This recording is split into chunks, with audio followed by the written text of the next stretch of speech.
My name is Mike Dunham. I'm the CEO for the Associated General Contractors of Georgia. AGC Georgia is a statewide construction trade association. We're one chapter of 88 chapters in America. We're statewide. Our membership are the commercial contractors that build your schools, your hospitals, your shopping centers, your churches. They are big and small companies. They're across the state, specialty contractors, suppliers of all type. The commercial construction industry is really a big part of the state's economy. My name is Edwin Parra. I'm a workforce development superintendent for McCarthy Building Companies. My name is Oriel Selver. I live between Atlanta and Turks and Caicos. My background is HVAC and construction management. I started off my career in healthcare and had a conversation with my dad and ended up in skills trades for the past 10 years or so. Tell us about your career path and how did you end up in your current role? I'm 24. I'm looking for my first job out of college. I've been working, going to graduate school, and a group of contractors in North Louisiana, a small chapter of AGC, took a chance and hired me. Gave me an opportunity to be a managing director of a small chapter. I didn't know anything about what I was doing or what the organization stood for or what they did. But I got in there and started learning, had some great mentors. I learned to be a lobbyist. I learned to be an educator, training people in first aid and CPR. I learned to be a safety director and helping people with their safety programs. I learned about membership sales and promoting the organization. And I did that in Louisiana for 8 years. There was a bigger chapter, bigger city, a bigger opportunity in Jacksonville. Went down there for 6 years. I came here to Georgia in 1995, and I've been here ever since. This is my 43rd year of working for the Associated General Contractors.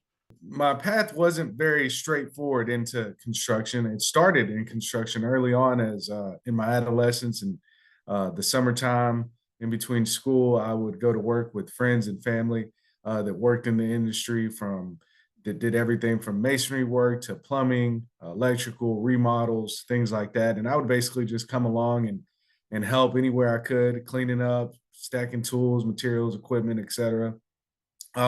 And that was a way for us to really earn a few bucks. To be honest with you, my parents moved here from Colombia, South America in the early 80s. I was born in Colombia. So we were a migrant family and they struggled financially. They worked 2-3 jobs at a time and it was still tough to make ends meet, especially with having 4 growing boys at the house. So when we wanted things like school clothes or go to Whitewater or the movie theater in the summertime, we really had to earn that money ourselves. So we use those resources to really help us do that. And fortunately for me, I learned a lot and it would end up being very directional in where I would take my career in the future. So one day I was having a conversation with my dad. I said, hey, what's going to happen to your business when it's time for you to retire? And I don't know, I guess I'm the family manager. That's what they call me. And he says, well, I guess I'll have to sell it. And it did something to me to the point where I told him that I would go to school for it. So I stopped nursing and I went to school for HVAC over at Atlanta Tech. When I finished with that, I went back for construction management because we had just finished a huge project here, the Shore Club Resort, and it paid out a pretty penny. So I was like, okay, so once you get that done, either you have an accountant or you know accounting because you have to know how to divvy up the money. Went back to school for construction management and I thought it was time for me to come back. I thought I was ready. He was like, no, find a job in Atlanta. Kind of upset me because I did this for the family. It's my thoughts, right? I'm upset. And he was like, no, find a job in Atlanta. So I did that. My first internship was with Ujama Construction. And I had the opportunity to work on Obama's library in Chicago. I did the estimates there. Nice. Yeah, it was, I was responsible for the flooring, the floor base, and the ceiling. And then I started my own company. More so because I've had this entrepreneurial spirit from both my parents. I felt like I should have been doing it for myself until he was ready for me to come back home. And in doing all that, I ended up teaching at Atlanta Tech. So I'm back at Atlanta Tech. I teach HVAC on the continued education side and construction core. What is it like working in this industry? What is the culture like? Construction industry is that dynamic industry of there's a place for everybody. There's a lot of great career paths. If you're a student that wants to go on to college and you like the construction industry or want to learn more about it, we've got 3 strong universities here in the state of Georgia, in Kennesaw, Georgia Tech, and Georgia Southern, that have a construction program. So you can come out, be a superintendent, a project manager, an estimator, become an officer in a company, and someday you can own your own company. It's a great path to being an entrepreneur. But if you want to work with your hands and don't go to college and you want to learn how to be a carpenter or electrician or plumber, there is so many opportunities that we can't fill right now. In fact, there's just going to be a huge demand, and it's very high-paying work. It's rewarding, and you get to drive by every day and point a finger at a building and go, I built that. You know, I was a part of doing something. And if you want to be a craftsman, you can be self-employed in doing that type of work too. Just ask anybody who needs to have a hot water tank replaced, and they tell you, I can get to you in 2 weeks. It's just a really high demand job. So I think it varies. It varies really team by team, company by company. One of the things that I really enjoy about McCarthy is the company culture. It's very team oriented. We actually, one of our slogans is "We, not I," and that kind of hits the nail on the head. You know, it's very important to enjoy what you're doing, and the people that you work around really kind of determine that experience on a day-to-day basis. And ultimately, I think in general, our culture is really team oriented. It's a very positive, upbeat. It's a growing workforce. It's a growing company. So you definitely feel that momentum and that energy on a day-to-day basis. Especially being an entrepreneur, and you're not, when you have to go find the work, you have to go find your own work and things to bid on, is about relationships. So ensuring that you have a good name, that's all that you have. Once you tarnish your name, especially it being your own business, it could definitely affect the trajectory of your business and how much business you get. But the culture, as far as now, when I first got in, it was a little rocky. So I have the education, I have the knowledge, obviously, because I was out in Chicago doing this for Obama. But sometimes you have situations where there's like a quid pro quo atmosphere. And I didn't feel like I needed to subject myself to things when I already possessed the education and the knowledge. So those opportunities presented itself, and I declined. So in the beginning, it was not. I had to find my own footing in Atlanta, and that's how I started my own company. What traits and skills do you think are necessary to be able to succeed in skilled trades? I may not think, but there's a lot of math and science in construction. There's a lot of communications, having a mastery of reading specifications and then communications and communicating with people. So it's a demanding career opportunity that if you have those skill sets, and again, applying yourself, getting out there and having the willingness to work hard, the interest in learning. Again, every day in the construction industry throws you a new challenge, and problem solving. It's a very people-oriented business. I mean, there's tools and equipment, and everybody can see that, but it's the people that make it work.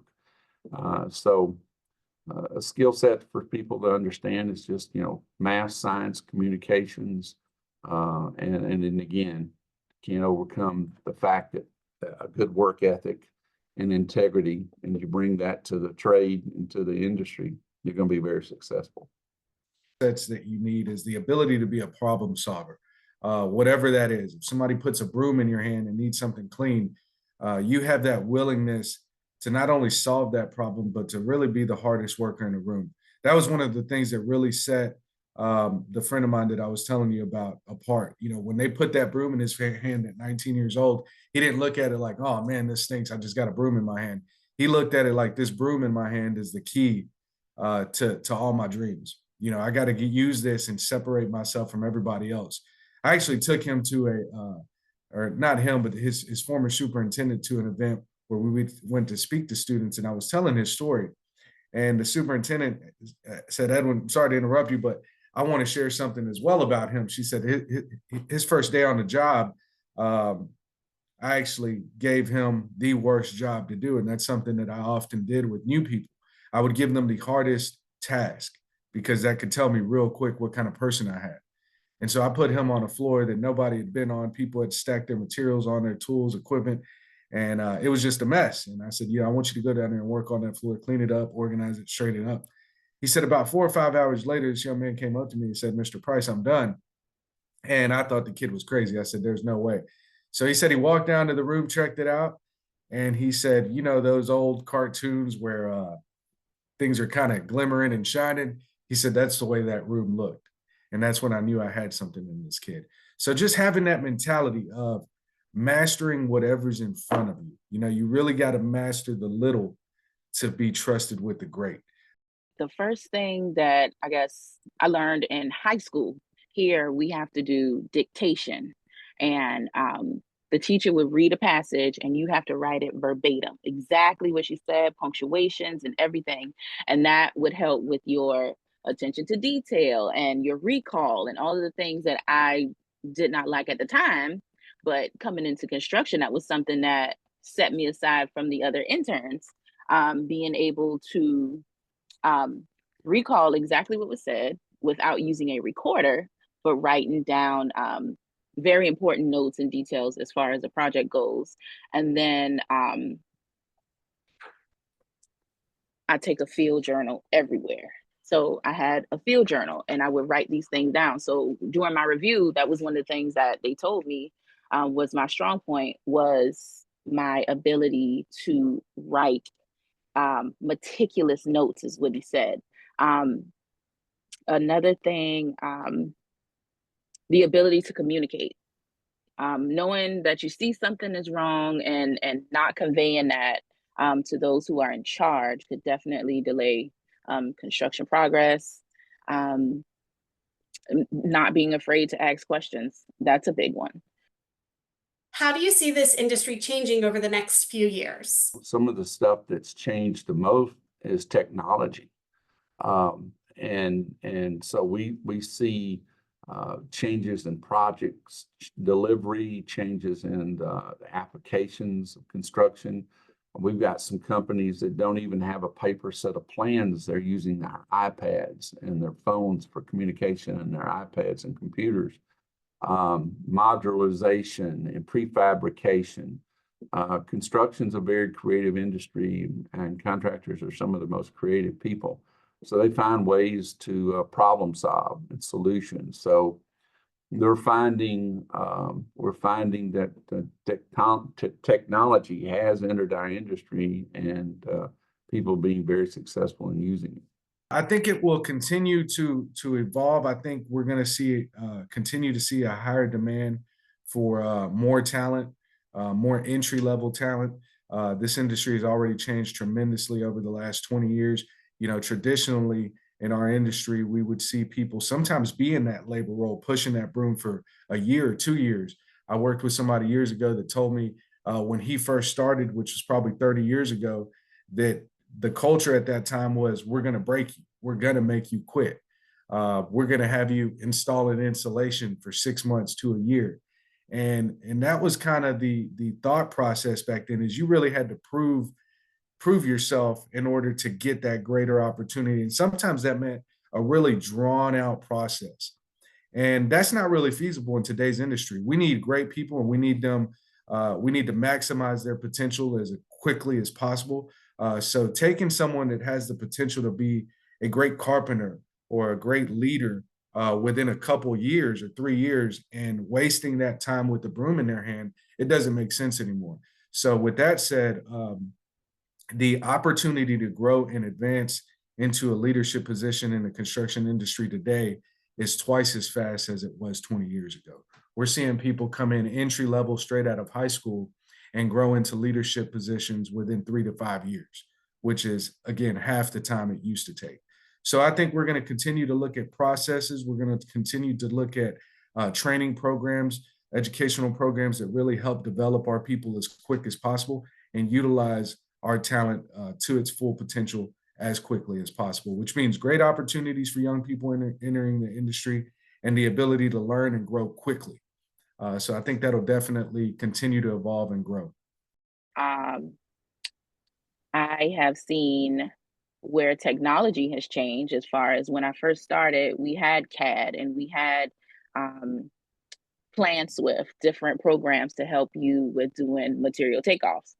Now it's web-based and you can open it up anywhere and it doesn't have to be downloaded on your computer and all of the different things. Even the PPE has some sort of technology attached to it. But yeah, it's changing and it's happening really fast. And yeah, I would definitely encourage even to go, like the class that I teach is 12 weeks. Test it out and see if you like it. You still have more time to go and venture out, do something else. There's HVAC, electrical, and welding in this particular part of the school for continued education. Instead of doing a full 2.5 years on the credit side at the technical colleges. But this continued ed piece is definitely giving you the hands-on application. We do field trips. I have special guests come into the classroom. I think it's definitely going to assist with bringing more people into the industry. What advice do you have for those that are just starting out in skilled trades? Well, if you're wanting to learn how to be a craftsman, then there's a lot of paths. You can pursue an on-the-job training program straight with a company. You can find education and training through the technology. You can go to certain trade associations that have apprenticeship programs. We're very blessed in this state to have a lot of high schools, almost 150 or over 150 of them that have carpentry, electrical, plumbing, and we've been investing that heavily at AGC to support those programs. So there's a lot of ways to learn those trades.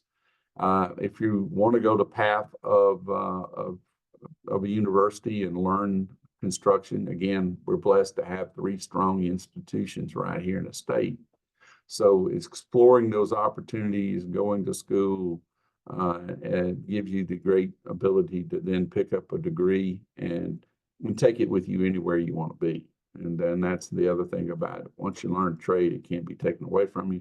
Once you have a degree, you've got it. You can take it anywhere you want. Be ready for the resistance. Be ready for the difficulties. I mentioned before a quote that Mike Tyson had. He said, "You have to be willing to do those things you hate, but to do them like you love them." He said he hated running, but he got to a point where he really just kind of tricked his mind into thinking he loved running. And we all see where he ended up and the success he had in his career. So having that mentality of willing to do the hard things. There's a saying that says you have to be willing to do the things today that no one else is willing to do in order to have the things tomorrow that no one else will have. All of us want success, but very few people want to do what it takes to be successful. And you have to be patient. You have to have that endurance, that stamina, and that drive. But at the same time, you have to be patient. True story, I was going down I-20 a few months ago and I saw a car broke down on the side of the road with its hazard lights on. As I passed the car, I got down about a mile or 2 down and I saw a gentleman walking away from the vehicle with a gas tank in his hand. And I said, that must be the guy that broke down back there. And I could tell, obviously, he ran out of gas. He was trying to find the closest gas station. So as he was already a mile or 2 away from the car. And as he approached, there was a curve up ahead. Literally, as I got up to that curve, I saw the gentleman turn around and start walking back to his car. And I figured, he's probably thinking, I've already walked 2 miles. I don't see a gas station. And now there's this big curve. I'm probably closer to the gas station the way I was coming. So I'm just going to turn around and go back. Well, I went around that curve, and surprisingly, right around that curve was the gas station, was the exit with the gas station right there on the side of the highway. And sometimes we do that in life. We don't see the results we want to see when we want to see them. So we give up. And sometimes we're right there. The goal was right around the corner. So you have to be willing to push yourself and do those things that are difficult when nobody else is willing to do it, and to stay the course. My advice would be to get a mentor, somebody that is already in the space where you're trying to get to. I would also say join organizations. I'll go back to NAWIC. So National Association for Women in Construction has several opportunities for women in all areas of their career. We have a special mentorship program with college students where their membership is only like $25. And every year I'll pay for a few girls to come on. And I think just the experience of being around women who already accomplished at least 5 years in a space and you're brand new into it. We do community outreach projects. So it's not only about construction, it's about the day-to-day and the things that you like to do and the different opportunities that we provide. So and there's so many people out here willing to help. Reach out to companies that you probably think are elite construction or whatever path you would like to go, and ask them, can you shadow somebody for the day? I think the willingness and showing that you are eager to learn or even be in that particular industry would help that person on the other end of the phone know that you might be the one. Somebody comes in every day with new ideas and innovative ways of thinking how to get certain things done, and you never know how far you can go. So I would definitely try.